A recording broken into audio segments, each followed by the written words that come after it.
শ্রী শ্রী রামকৃষ্ণ কথামৃত।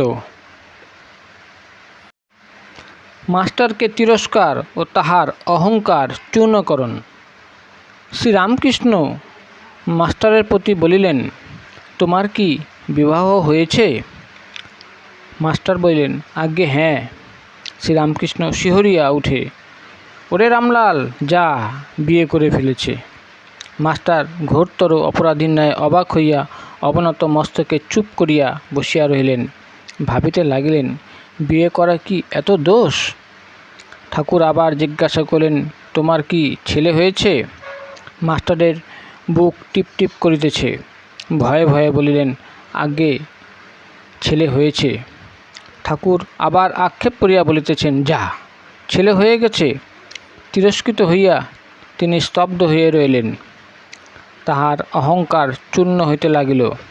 কিয়ৎক্ষণ পরে ঠাকুর শ্রীরামকৃষ্ণ আবার কৃপাদৃষ্টি করিয়া সস্নেহে বলিতে লাগিলেন, দেখ, তোমার লক্ষণ ভালো ছিল।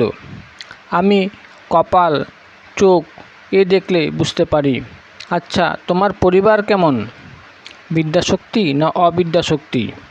মাস্টার বলিলেন, আজ্ঞে ভালো, কিন্তু অজ্ঞান।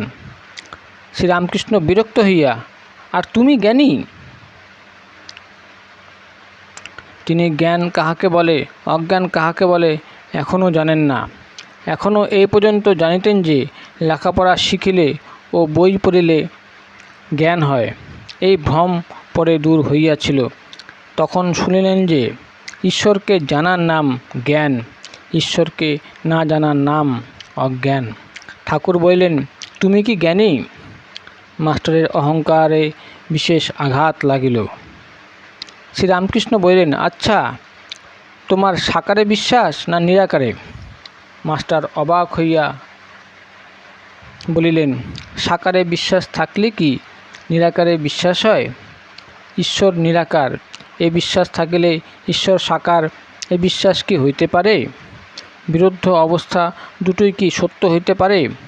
সাদা জিনিস দুধ কি আবার কালো হতে পারে? শ্রীরামকৃষ্ণ তখন বললেন, তা বেশ, একটাতে বিশ্বাস থাকলেই হলো। নিরাকারে বিশ্বাস, তা তো ভালোই। তবে এ বুদ্ধি করো না যে কেবল এটিই সত্য আর সব মিথ্যা। এইটি জেনো যে নিরাকারও সত্য, আবার সাকারও সত্য। তোমার যেটি বিশ্বাস সেইটিই ধরে থাকবে। মাস্টার দুই সত্য এই কথা বারবার শুনিয়া অবাক হইয়া রহিলেন। এ কথা তো তাহার পুঁথিগত বিদ্যার মধ্যে নাই। তাহার অহংকার তৃতীয়বার চূর্ণ হইতে লাগিল, কিন্তু এখনও সম্পূর্ণ হয় নাই। তাই আবার একটু তর্ক করিতে অগ্রসর হইলেন।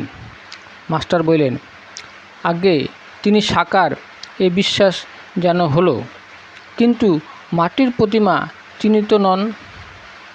শ্রীরামকৃষ্ণ, মাটি কেন গো? চিন্ময়ী প্রতিমা। মাস্টার চিন্ময়ী প্রতিমা বুঝিতে পারিলেন না। বলিলেন, আচ্ছা, যারা মাটির প্রতিমা পূজা করে তাদের তো বুঝিয়ে দেওয়া উচিত যে মাটির প্রতিমা ঈশ্বর নয়, আর প্রতিমার সম্মুখে ঈশ্বরকে উদ্দেশ্য করে পূজা করো, মাটিকে পূজা করা উচিত নয়। শ্রীরামকৃষ্ণ বিরক্ত হইয়া বলিলেন, তোমাদের কলকাতার লোকের ওই এক কেবল লেকচার দেওয়া আর বুঝিয়ে দেওয়া। আপনাকে কে বোঝায় তার ঠিক নেই। তুমি বুঝাবার কে? যার জগৎ তিনি বুঝাবেন।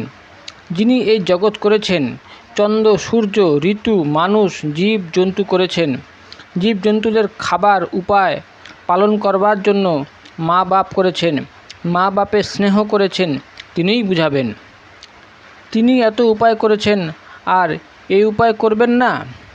যদি বুঝাবার দরকার হয় তিনিই বুঝাবেন। তিনি তো অন্তর্যামী। যদি ওই মাটির প্রতিমা পূজা করাতে কিছু ভুল হয়ে থাকে, তিনি কি জানেন না তাকেই ডাকা হচ্ছে? তিনি ওই পূজাতেই সন্তুষ্ট হন। ওর জন্য তোমার মাথা ব্যথা কেন? তুমি নিজের যাতে জ্ঞান হয়, ভক্তি হয়, তার চেষ্টা করো। এইবার তাহার অহংকার বোধ একেবারে চূর্ণ হইল। তিনি ভাবিতে লাগিলেন যে ইনি যা বলেছেন তা তো ঠিক। আমার বুঝাতে যাবার কি দরকার? আমি কি ঈশ্বরকে জেনেছি, না আমার তার উপর ভক্তি হয়েছে?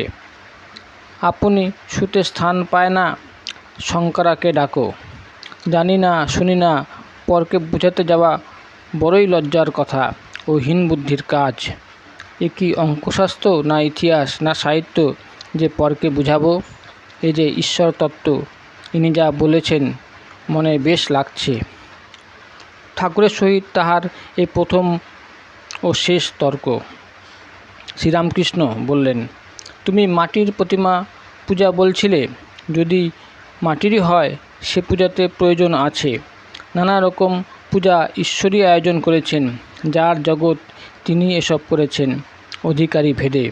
যার পেটে যা সয় মা সেইরূপ খাবার বন্দোবস্ত করেন।